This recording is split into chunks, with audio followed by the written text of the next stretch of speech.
Bonjour à tous. Je suis très content d'être de retour à Rouen, ça faisait longtemps que je n'étais pas venu, et ben moi ça me fait super plaisir, donc bonjour à tous. Encore une fois, absolument désolé du petit retard que je vous ai mis, un peu indépendant de ma volonté. Je ne sais pas si vous avez déjà entendu parler de la qualité de la ligne SNCF sur la Normandie. Bien. Donc, pour ceux qui ne me connaîtraient pas, je m'appelle Quentin Adam. C'est moi qui ai ce pseudo un peu compliqué, qui avait la bonne volonté d'être disponible partout, sauf sur Pokémon Go, où un espèce d'enfoiré m'a piqué mon pseudo. Mais sinon, je l'ai partout. J'ai créé une boîte qui s'appelle Clever Cloud, dont vous avez peut-être entendu parler. Notre but, c'est de rendre les développeurs heureux et efficaces, et de fournir une plateforme de cloud avec des valeurs européennes un peu partout dans le monde. On est une centaine aujourd'hui chez Clever en Europe, une cinquantaine overseas. On a une filiale au Maroc, au Côte d'Ivoire, au Kazakhstan. On vend dans 120 pays. Enfin, c'est une boîte qui est marrante parce qu'on n'a pas d'investisseurs. Donc, ça reste des décisions de techniques pour des techniques. Je dirige un autre bidule qui s'appelle Open Internet Project. Notre objectif dans Open Internet Project, c'est rappeler les règles de la libre concurrence et du choix des gens sur Internet, notamment à des boîtes qui naturellement auraient une tendance à essayer de générer des monopoles. Donc on est souvent à l'origine de procès qui amènent à des amendes en milliards à la Commission européenne, notamment de Google. On a fait 8 procès à Google en 10 ans, on en a gagné 8. Mais après on nous dit que ces gens-là sont honnêtes. Enfin, j'ai pas de problème avec ça.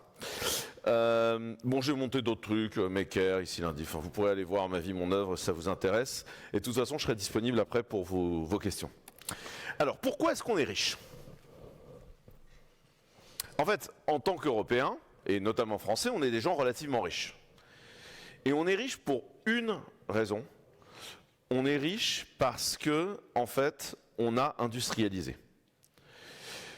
L'industrialisation, c'est quoi? C'est produire à un large volume des choses qui permettent d'améliorer notre vie. Et en fait, le principe d'industrialisation permet à des services d'être rendus. Si par exemple, je prends le trombone, je parle bien du truc, j'ai essayé de l'empêcher de passer tout seul, mais voilà. Si je prends un trombone, le truc qui permet en fait de tenir des feuilles de papier ensemble, si je le fabrique avec un forgeron, et que le mec mette 1 heure à fabriquer le trombone, le coût du trombone est délirant par rapport au service rendu et jamais vous aurez de trombone dans votre vie. Et donc le merveilleux service que rend un trombone vous sera inaccessible. Pour que ça ce soit possible, il faut industrialiser le processus pour que le trombone ne coûte que quelques centimes. Et en fait, ce truc-là, ça a permis aux masses l'accès au confort, et c'est ça l'industrie, c'est cette capacité à produire à un coût efficace des très larges volumes. Et pour faire ça, on a créé des processus répétables et scalables. Ça, c'est important parce que répétable et scalable, ça implique en général pas beaucoup de gens.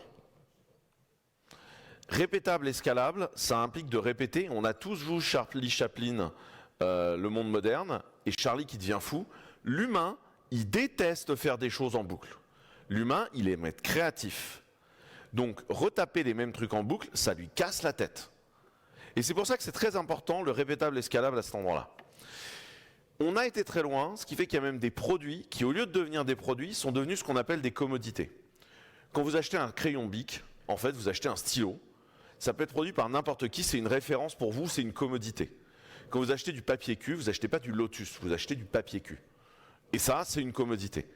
Et en fait, en informatique, c'est un peu pareil. Quand vous achetez du cloud computing, en fait, vous achetez une commodité. Parce que c'est quand un produit devient tellement commun qu'il devient quelque chose qui n'a pas de saveur en lui-même. Et après, il y a certaines marques dont l'objectif, c'est de sortir de la commodité pour devenir autre chose. Du café, du Nescafé. Vous voyez l'enjeu, c'est comment un truc qui était une commodité, du café, va redevenir quelque chose de spécifique. Ce qu'il faut comprendre, c'est qu'en fait, au 19e siècle, on a massivement industrialisé ce qu'on appelle l'industrie manufacturière. C'est quand on fait des trucs avec nos petits doigts, avec nos mains. En clair, on avait un bidule très intéressant qui s'appelle le moteur. Et le moteur, dessus, on a mis un truc génial, qui sont 2 boules avec un poids qui tourne. S'il y a beaucoup de pression, les 2 boules s'élèvent, ça ouvre la valve Et alors, deux boules qui, quand on souffle dedans, ça tourne. Je ne suis pas en train de citer Patrick Sébastien, hein, je suis vraiment sur la machine de Watt. Hein. Donc, les deux boules qui tournent, ça relâche la vapeur, ou elle rebaisse, donc du coup on ne relâche pas de vapeur, ça permet de garder une pression constante. Avant ça, il y a un mec qui regarde à peu près la machine et qui se dit je vais mettre un peu, je vais sortir un peu, je vais ouvrir la valve, pas enlever la valve, et c'est son boulot. Un, il le fait vachement moins bien que le truc automatique qu'est l'automate. Deux, du coup il n'y a plus de bonhomme, ça coûte moins cher. Ça c'est le premier automate. Le premier automate, il ouvre la porte à l'industrialisation et donc remplacer des bonhommes par des machines. Aujourd'hui, on est à l'ère de l'ordinateur. Et l'ère de l'ordinateur, c'est quoi? C'est le moment où on va pouvoir remplacer non pas des muscles, mais des cerveaux humains. Et ça, c'est très important parce qu'on est au moment où la prestation de services intellectuels va pouvoir se commoditiser. Et donc, on est dans une ère de révolution industrielle.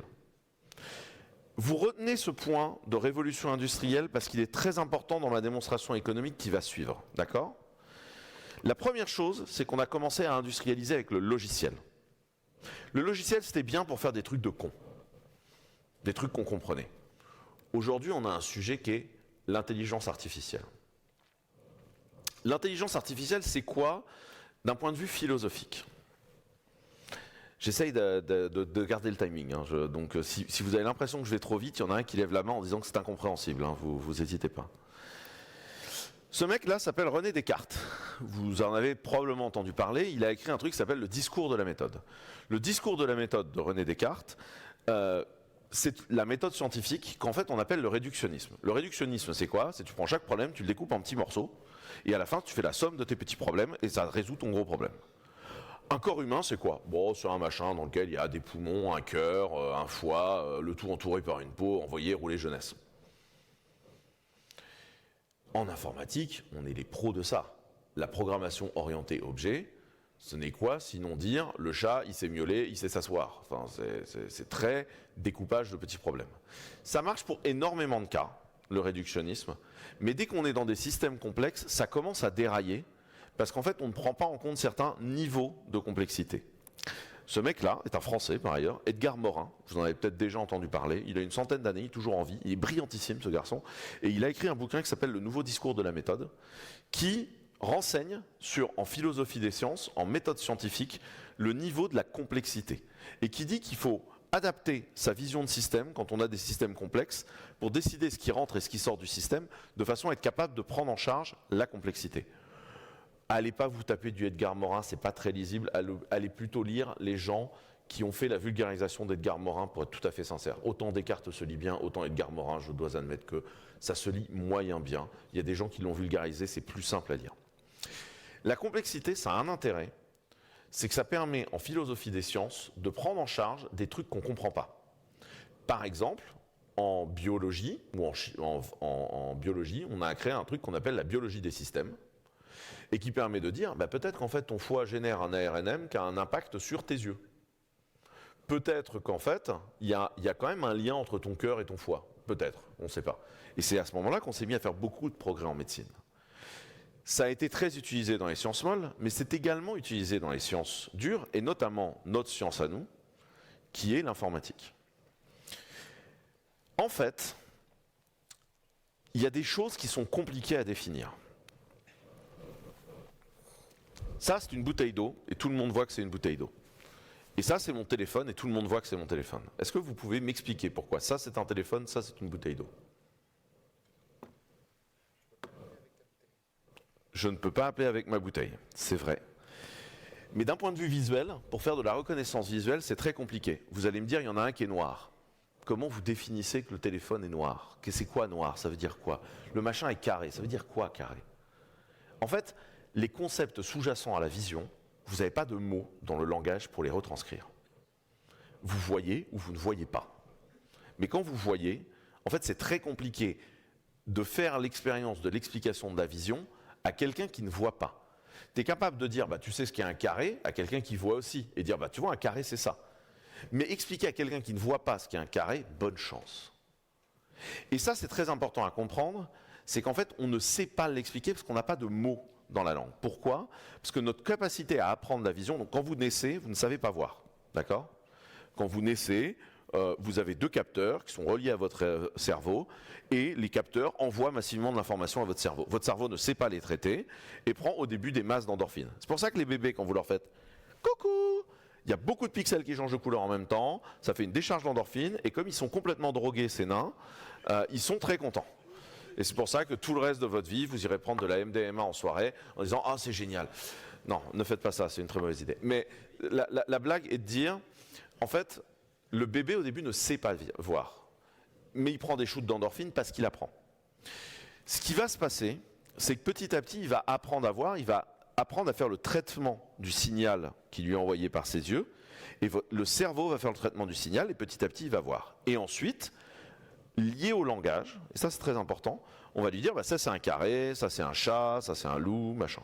Et petit à petit, il va apprendre à voir, en traitement du signal.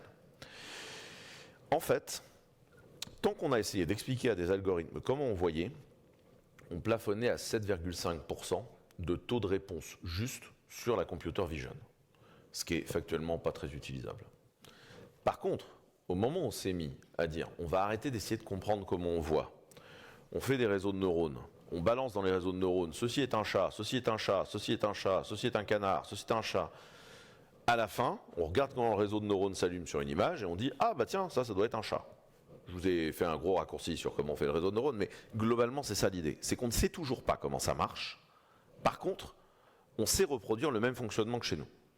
Ce qu'il faut comprendre, c'est que les impacts calculatoires pour le faire, c'est un petit peu comme si vous compariez la Corrèze et le Canada. Ça n'a pas les mêmes impacts, c'est énormément de calculs. Mais on peut le faire aujourd'hui, donc on se permet de le faire. C'est pas les mêmes échelles, mais on se permet de le faire. Et donc ce qu'il faut comprendre, c'est que d'un point de vue philosophique, l'IA, c'est le moment où au lieu de coder des trucs qu'on comprend, on se met à lui coder des trucs qu'on ne comprend pas, mais ça marche parce qu'on lui fait un phénomène d'apprentissage. Ça, c'est très important parce que ça veut dire que, vous pouvez appliquer ce phénomène-là de pensée en philosophie des sciences à d'autres systèmes. Et donc, c'est important de le comprendre. C'est pour ça que je vous ai parlé d'Edgar Morin. La deuxième chose, c'est que du coup, c'est important de comprendre la recette de cuisine. La recette de cuisine pour faire de l'IA, c'est quoi? Il vous faut de la donnée, taguée, bien propre. Le logiciel qui permet de faire les réseaux neuronaux, ça, il faut l'écrire, c'est pas très compliqué. Et du cloud computing, du power de calcul. Globalement, la donnée, c'est quoi? C'est les index de moteurs de recherche et c'est la donnée bien propre des réseaux sociaux user-generated. En clair, le deal entre OpenAI et Microsoft au début, c'est pas pour utiliser les machines d'Azure. C'est pour utiliser les données de LinkedIn et l'index de Bing. Faire le truc, en vrai, il y a des mecs de l'école normale supérieure dans tous les projets d'IA du monde. Parce que nos mathématiciens sont très bons. Par contre, on n'a pas les données et surtout, on nous a tiré dans le dos systématiquement quand il s'agissait de créer du cloud en disant les Américains sont quand même bien meilleurs à ça. Et on reviendra sur ce sujet-là à un autre moment. Mais ce qu'il faut comprendre, c'est qu'en fait, ça, c'est une chaîne de valeur industrielle, ce que je suis en train de vous dire. C'est le boulot de 2005 à 2010 sur le Web 2.0 qui, en fait, devient la matière première de l'IA aujourd'hui. Mais surtout, maintenant, je vais vous demander un test. Est-ce que tout le monde peut se lever un instant? Mettez-vous sur une jambe. Comment est-ce que vous restez debout? Vous restez debout parce que vous rééquilibrez en permanence votre poids en fonction des données de proprioception que vous envoie votre jambe. Ça veut dire un truc. Vous pouvez vous rasseoir si vous voulez. Ça m'a permis de réveiller tout le monde après manger. Ça veut dire un truc, c'est que l'IA ouvre la porte à la robotisation. Je ne sais pas si vous avez vu les démos à l'époque de Boston Robotics, très impressionnantes, des robots qui chacun coûtent 2 millions, ça a coûté une fortune en R&D, etc., mais qui arrivent à marcher. Aujourd'hui, il y a des clones des robots de Boston en Chine à 10 000 balles l'unité. Moi, j'ai jamais cru à l'idée du valet de pied IA, robotique. J'avais tort. Dans les 5 ans qui viennent, je vous garantis qu'on aura des offres de leasing d'un robot chez toi qui vide le lave-vaisselle. Alors au début, il ne le fera probablement pas en full autonomie. Aujourd'hui, les robots chinois ne sont pas en full autonomie. En fait, le lave-vaisselle, il n'arrive pas à le vider en auto. Vous savez ce qu'ils font? ils permettent à des Philippins de le prendre en remote hand et ils lui font vider le lave-vaisselle. Ce qui est très intelligent. À force d'avoir des vidéos de robots qui vident du lave-vaisselle, ils auront les données d'entraînement pour entraîner des modèles et ils n'auront plus besoin des Philippins. C'est ce qui s'est passé avec Mechanical Turk, c'est ce qui s'est passé avec tous les trucs dans l'IA. Je ne dis pas que c'est bien, je ne suis pas en train de dire que ce modèle est très bien, d'exploiter des gens qui n'ont pas d'argent, etc. Je ne suis pas en train de vous dire que c'est bien, je vous dis ce qui va se passer. C'est pas amélioratif, c'est ce qui va se produire. Ce qui est en train de se produire, c'est qu'on va remplacer énormément de blue collar et de white collar. Le truc est absolument important à comprendre et à appliquer. L'intelligence artificielle, là vous avez l'impression que ça change le monde, là on est à peine à l'apéro là. Personne n'a débouché une première bouteille. On est en train de s'asseoir autour du canapé, ça va devenir monstrueux. Et on est complètement à la bourre dans l'histoire. La première chose, c'est qu'il faut appliquer de l'intelligence artificielle à votre code maintenant. Ça a été mon combat de l'année. Donc il y a un an, si vous me parliez, je vous disais l'intelligence artificielle dans le code, lol, le truc est complètement con et produit que de la merde. Je vous le garantis, vous pouvez demander à tous les gens de Clever, parce qu'on a un boost ou pas, Horatio ? On a un boost, donc on est là. Vous pouvez demander aux gens de Clever. Il y a un an, c'était mon discours.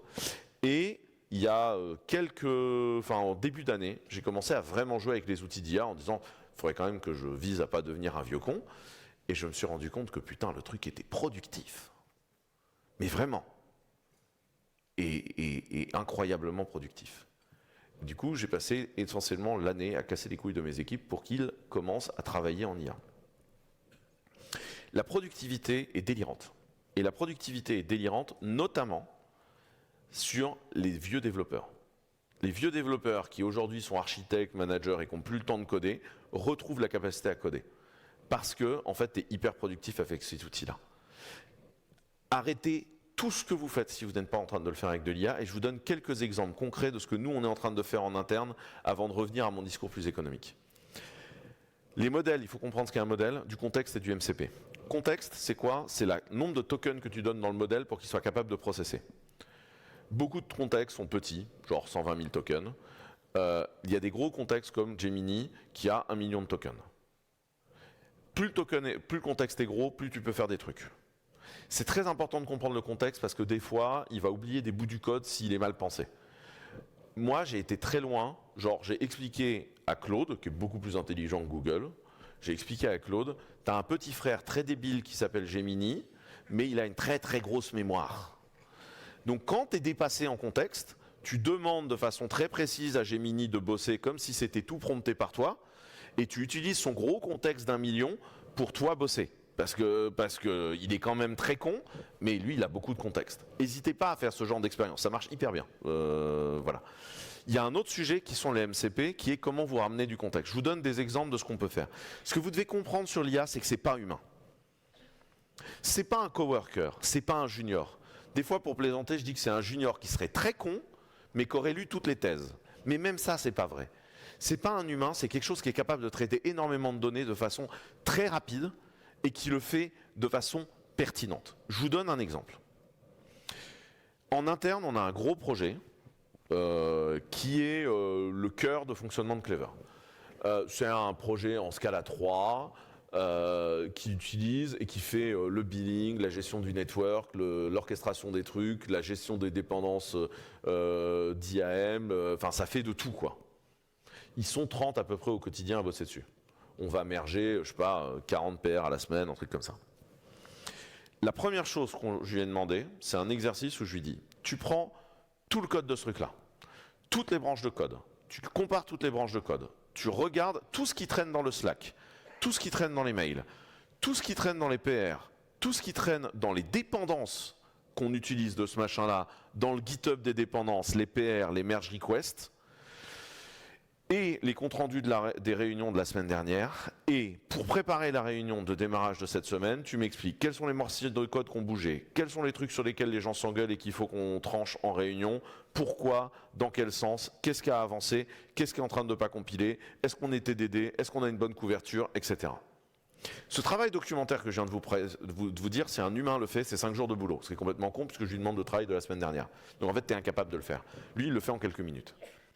Je lui ai pas demandé de produire du code là, je lui ai demandé d'être intelligent, de me fournir des outils pour que mes développeurs soient efficaces. Je cherchais pas à remplacer le développeur, je cherchais à le rendre efficace avec un outil extraordinaire. Je donne un autre cas. On est en train de faire un projet où on a buté du legacy. Il y avait un truc de Clever où, globalement, on disait jusqu'en 2027, on est en train de réécrire ce machin-là. Je fais franchement, les gars, ça m'excite pas du tout. On a pris avec un des développeurs du truc, on a dit à l'IA, tu vas me décrire ce truc qui était en Java Legacy, tu vas me décrire la totalité du fonctionnement de ce machin-là. Et tu as accès à toute la base de code, tous les différents, il y avait 400 microservices, donc tu as accès à toute la base de code, et tu décris le fonctionnel et le métier de ce machin-là précisément, s'il te plaît. Et tu as plusieurs IA, plusieurs modèles qu'on a mis à s'engueuler là-dessus. Ils ont produit un espèce de cahier des charges fonctionnel de ce qu'avait été ce machin-là, qui faisait à peu près 8000 lignes de Markdown.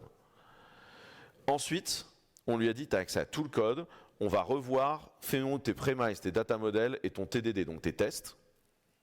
Puis pour finir, on va tout réécrire ça dans le nouveau langage, dans le nouveau format. Au lieu d'utiliser ces formats-là et au lieu de s'interconnecter avec telle API, tu le fais dans telle API, etc. En une semaine, on a érasé la roadmap de 3 ou 4 trimestres. Parce qu'on lui a tout fourni. On lui a fourni les comptes rendus de réunion des ingénieurs, des architectes, on lui a énormément de data. Ça c'est une façon extraordinaire d'être productif. Et je vous le dis clairement, hein, en interne de Clever, la règle sur l'IA est prenez n'importe quelle IA, je m'en fous. De toute façon, notre code n'a plus de valeur, tout le monde peut le reproduire, donc on s'en tape. Il n'y a pas d'outil validé d'entreprise. Vous pouvez prendre un abonnement à ce que vous voulez. Ne prenez pas d'abonnement annuel, ça va trop vite. De toute façon, le meilleur dans 3 mois ne sera pas le meilleur aujourd'hui. Et faites des notes de frais, ne demandez pas les validations, je paierai tout, je m'en fous. Et s'il y a des outils, en fait on a payé pour rien, je m'en branle. Il faut qu'on aille vite, il faut qu'on apprenne, il faut qu'on avance. Les exemples que je vous ai donnés, je n'ai pas essayé de reproduire des développeurs. L'IA, c'est pas reproduire des développeurs, c'est créer des outils et une autre façon de penser qui vous rend extrêmement efficace en tant que développeur. Et vous devez vraiment réfléchir, c'est pas un camarade, c'est un outil qui vous rend productif. Et vraiment, j'insiste, vous devez tordre la façon dont ça fonctionne. Chez nous, on a un gros projet qui s'appelle Clever IA, qui est à la fois un client, un back, des cartes de calcul. Je vais aller plus vite là-dessus, mais n'hésitez pas à venir parler de ce qu'on fait avec l'IA et des outils qu'on fournit d'IA sur le boost avec les gens. Mais en ce moment, on fait de la R&D de dingue. Ce qu'on peut faire, en ce moment, on est en train, avec des partenaires en Europe, donc on a annoncé là au sommet franco-allemand qu'on bossait avec SpinCloud, on va diviser par 17 le coût énergétique des tokens grâce à un nouveau processeur basé sur des infrastructures neuronales. La prochaine génération du processeur va nous permettre de diviser par 80 les ressources, sachant qu'avec d'autres en full soft, on est en train de diviser également par 3 les coûts et les deux vont pouvoir se cumuler. On a des plans à 18 mois où si on se débrouille bien, on va pouvoir diviser par 400 les coûts de l'IA. Tout en augmentant le nombre de tokens de contexte à 3 millions si on se débrouille bien. Donc aujourd'hui, c'est des sujets excitants sur lesquels on peut bosser, qui sont des sujets hardware, software, économiques, qui vont changer la façon dont fonctionne le reste du monde. Et est-ce que l'Europe est à la traîne? Non, si on nous donne les moyens de bosser. Vous avez tout ça. Ça, c'est ce que je vous ai expliqué en philosophie des sciences, en fonctionnement du marché. Maintenant, on va parler un peu de pognon. Pourquoi est-ce qu'on est riche d'un point de vue mondial? Comme je vous l'ai dit, c'est un sujet d'industrialisation. Ça, c'est la courbe de 1760 à 1880 de la production manufacturière dans le monde. Vous avez l'Europe en orange et vous avez l'Asie qui se crache. Pourquoi l'Asie se crache? Parce que la production manufacturière asiatique était essentiellement artisanale et l'Europe, en fait, a fait sa migration vers une production industrielle. Je vais vous la faire très courte pour que vous compreniez. Est-ce que vous savez pourquoi on dit qu'un tracteur fait 700 chevaux? Parce que littéralement, le moteur du tracteur a la force de travail de 700 putains de dada. 700 putains de dada, c'est 40 personnes à gérer. Un tracteur, c'est un gus. Vous venez de supprimer 40 personnes. Pas mal. Quel est l'impact de ça? Avant, vous preniez, parce que vous possédez les lieux, parce que vous possédiez la brand, parce que vous organisiez le travail des gens, vous preniez une partie du travail sur chaque personne. Mais là, qu'est-ce qui rapporte l'argent? Ce qui rapporte l'argent, c'est les gens, leur travail, mais c'est les outils de production, au sens marxien du terme. les outils de production se mettent à valoir de l'argent parce qu'ils font la prod. Et donc, ça change absolument tout. Ça, c'est l'indice d'industrialisation par habitant de 1750 à 1913. Vous avez vu comment le Royaume-Uni, la France, l'Allemagne montent et commencent l'industrialisation? Ce que je viens de vous expliquer sur les outils de production, ça donne un truc extraordinaire, c'est que ça crée de la financiarisation. La financiarisation, c'est quoi? C'est le moment où je dis, en fait, si tu m'achètes les outils de production, je te les rendrai à 2 fois puisqu'ils rapportent de l'argent. Et donc là, je viens de créer la finance mondiale. C'est parce que on a les 2 boules de Watt qui tournent qu'on a la crise des subprimes 150 ans plus tard ou 200 ans plus tard. Parce que ça crée un modèle financier basé sur les outils de production, de la valeur, ramènent de l'argent en tant que tel. Pas juste le boulot des gens, mais le fait de posséder les outils avec lesquels ils les font. Et ça a un impact qu'on voit très bien sur ce graphique qui montre l'évolution économique d'à peu près Jésus-Christ à après. Vous voyez comment l'Inde et la Chine sont des pays extrêmement développés d'un point de vue économique pendant des années, et le moment où l'industrialisation commence aux alentours de 1800, les États-Unis, l'Europe grossissent et prennent tout le business du monde. Les gens qui vous disent que l'Europe est devenue riche à cause de la colonisation, c'est faux. L'Europe est devenue riche grâce à l'industrialisation, ce qui nous a permis de financer la colonisation, de bouffer les matières premières et de devenir encore plus riches. Je n'ai pas dit qu'on avait le cul propre sur la colonisation, hein, que les choses soient claires. Mais ce n'est pas ça qui nous a rendus riches. Ce qui nous rend riches, c'est l'industrialisation. Et ensuite, on se sert de cette richesse-là pour coloniser, piller les matières premières et continuer notre course. Ce qui rend riche, c'est l'industrialisation. Et vous le voyez bien, la Chine regrossit parce que l'industrialisation. Maintenant, qu'est-ce qui se passe? Ça, c'est la courbe du Nasdaq, 2005 à 2020. Vous avez vu? Ça ressemble à quoi, ça? Une exponentielle. Regardez, ça c'est la courbe des... Vous regardez ICT, c'est le secteur des services aux États-Unis dans leur export. Ça, on est en 2005 et là, on grossit année par année. Vous avez vu à quelle vitesse ça a grossi? Je peux vous l'expliquer de façon très simple. Ce graphique-là est le plus important. D'un côté, vous avez les boîtes les plus riches du monde en 2005. Johnson & Johnson, General Electric, Tagada, tous les secteurs, Citibank, tous les secteurs économiques sont là. Vous avez les boîtes les plus riches en 2021. 8 fois plus que des boîtes de la tech. Et Saudi Aramco qui vend vaguement du pétrole. Mais que des boîtes de la tech. Vous voulez vraiment vous marrer? Ça, c'est le graphique actualisé en rajoutant 2025. Et bam, ça a refait x2. Que des boîtes de la tech. Pourquoi est-ce que la tech génère autant de valeur? La tech génère autant de valeur parce que quand vous êtes dans un business as usual, quand vous êtes dans un business manufacturier, vous avez un principe qui a été évoqué pour la première fois par le baron de Tucson au XVIIIe siècle, mais qui ensuite a été popularisé par Karl Marx dans Das Kapital. C'est la baisse tendancielle du taux de profit. En clair, j'arrive dans un village, je construis une usine, je prends le meilleur terrain, j'embauche les salariés les plus compétents, j'ai les matières premières les plus raffinées, je produis à un rendement.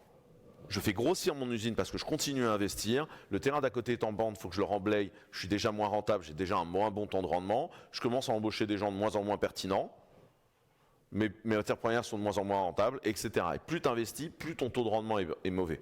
Tu fais de l'investissement locatif, tu achètes les meilleurs apparts, puis tu achètes des trucs complètement pourris qu'il faut rénover, etc. Baisse tendancielle du taux de profit. Le truc, c'est que dans le digital, il y a un rendement croissant du capital. En fait, le digital a cassé le capitalisme libéral traditionnel. C'est ça que vous devez comprendre. Et ce truc-là, ça a des impacts monstrueux. Ça a un premier impact, c'est que est-ce qu'aujourd'hui l'Europe est productrice de ça? Ben non. On achète 82%, 81% dans le monde du marché du digital est possédé par les États-Unis.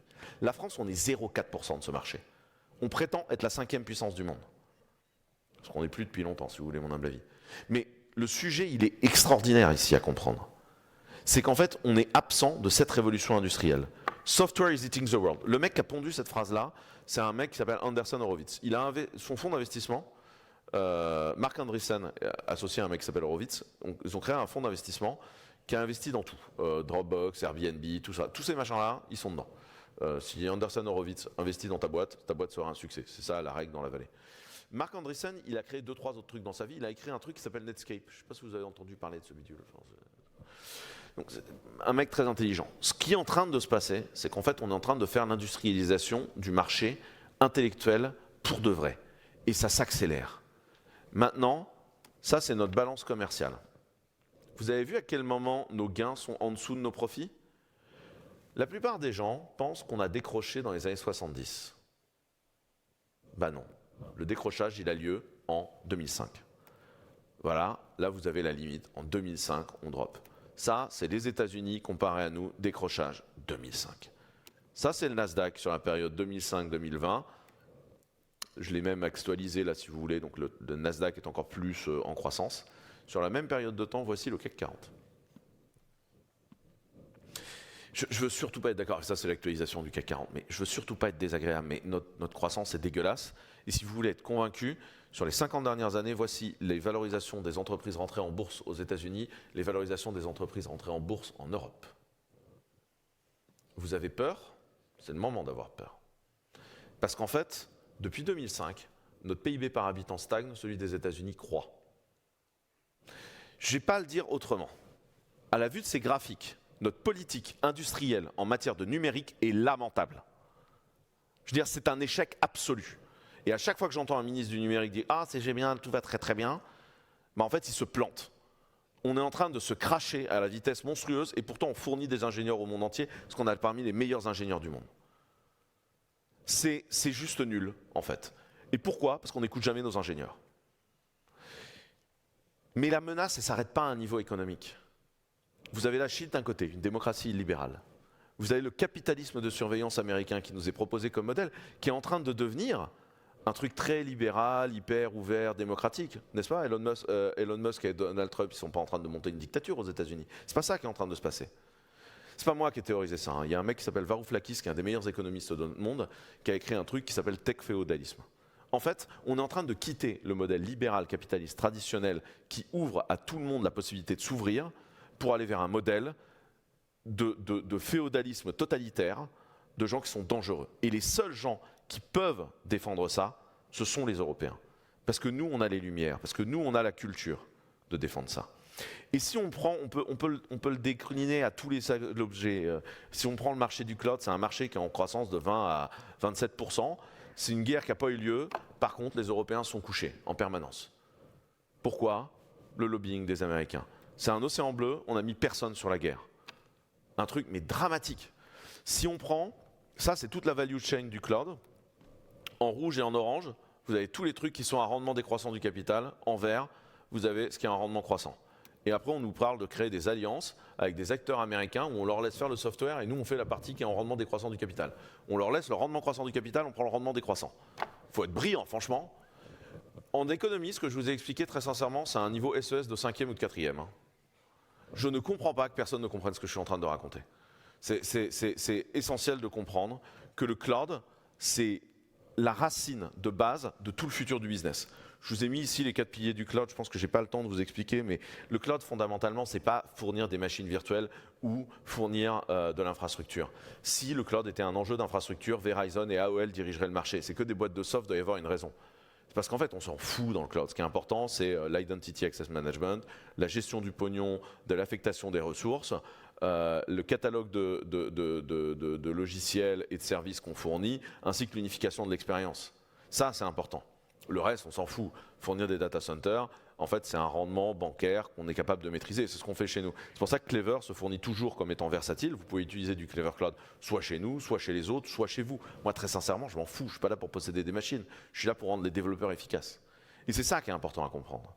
Ce qui est important à comprendre, c'est que l'essentiel de tout ça n'est pas un enjeu d'infra, mais c'est un enjeu de logiciel. Et donc, en tant que créateur logiciel, en fait, vous êtes la ligne de défense de ce monde. Pourquoi est-ce qu'il faut agir? Parce que voilà, ça c'est contre ça que je me bats au quotidien. Au quotidien, je me bats contre... C'est pas compliqué, à chaque fois que j'aligne un lobbyiste à Bruxelles, les GAFAM m'en alignent 200. Je passe mon temps à démonter des trucs qui n'ont aucun sens dans la tête de nos politiques. Et là, moi j'ai besoin de votre aide.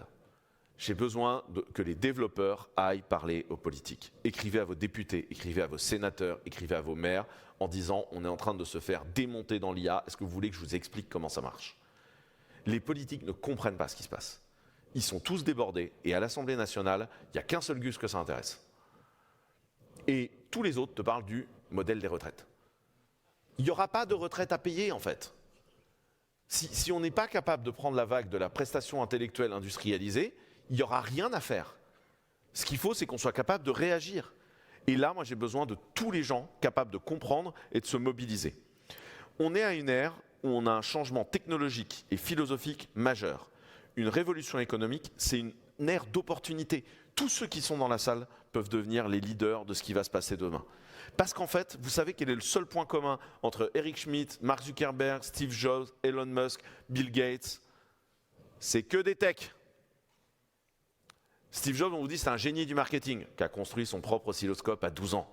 Eric Schmidt, c'est le commercial qui est venu aider Larry Page et Sergey Brin, les deux geeks. Eric Schmidt, il a un PhD de Computer Science de Berkeley et il a écrit Lex, une librairie qui est dans tous les compilateurs que vous utilisez au quotidien.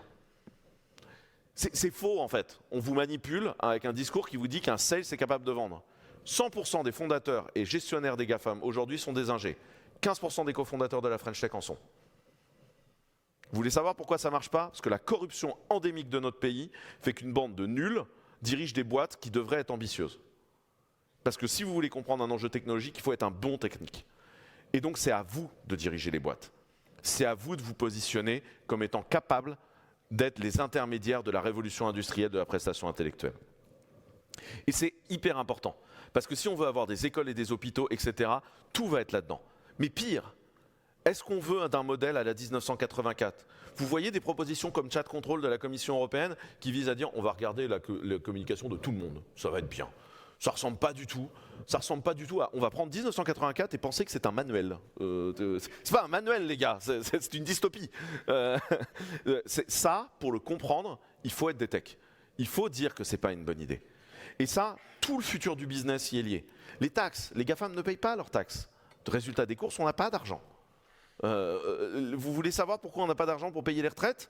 La balance commerciale dont je vous ai parlé plus tôt, hein, c'est pas très compliqué. Si vous voulez qu'on gagne de l'argent, il faut qu'on vende des trucs à l'extérieur.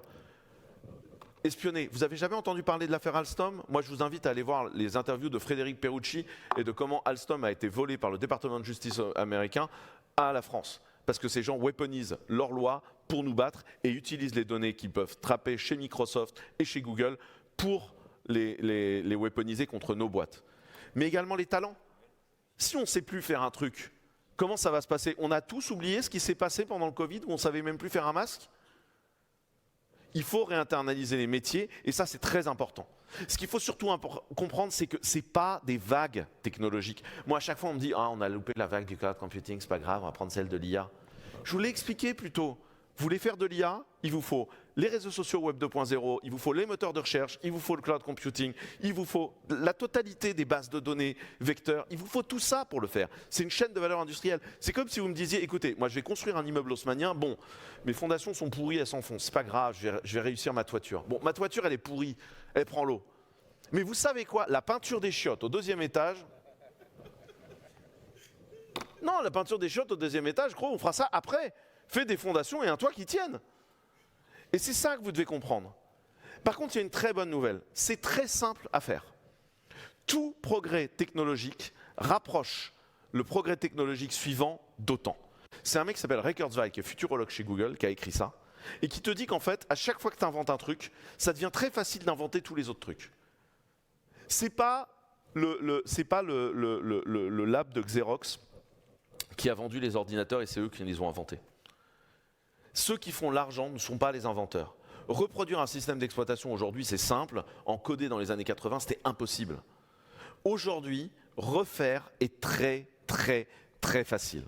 Et donc, c'est pour ça que c'est très important de comprendre que ce n'est pas impossible à faire. Quand on vous dit que vous n'avez pas les capacités de refaire ce qu'ont fait les GAFAM, c'est faux. En open source, on a des communs digitaux d'une bien plus grande importance. Vous vous souvenez des années 90? Parce que moi, je m'en souviens, j'étais dans les premiers Linuxiens. On nous a dit jamais vous gagnerez. Aujourd'hui, le plus grand vendeur de Linux s'appelle Microsoft.